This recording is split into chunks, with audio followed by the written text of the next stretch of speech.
Келесі 40-шы есеп, теңсіздігінің ең кіші бүтін шешімін табыңыз дейді. Ең кіші, иә? Так, еще бүтін дейді. Так.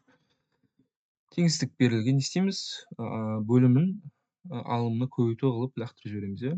Сонда 0,6х қосылған. Так, 0,6-ны мен 1,6-ға көбейтейін. Қазір калькуляторымызды алып алайық.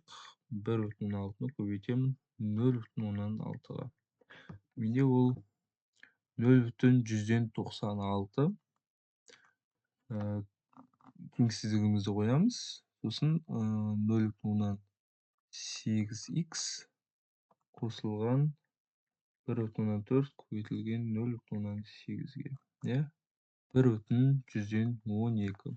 Теңсіздігімізді шығарамыз. Х-тарды сол жаққа, жай сандарды оң жаққа жібереміз.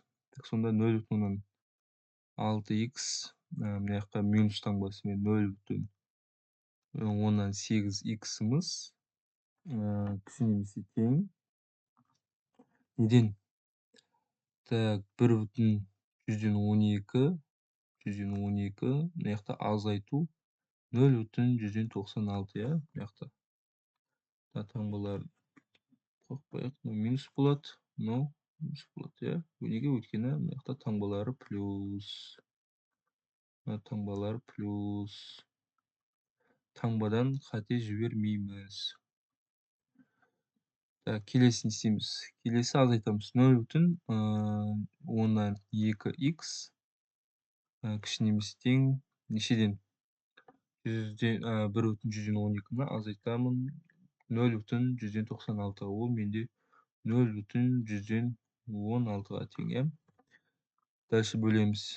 Сонда х, бөлу кезінде теңсіздігіміз өзгереді.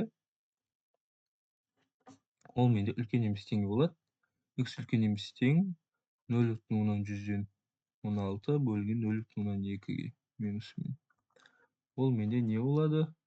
Х үлкен немесе тең нешеден? 0,18-ден, иә? 0,18. Так. 0,18. Так, әрмен қарай не істейміз? Әрмен қарай біз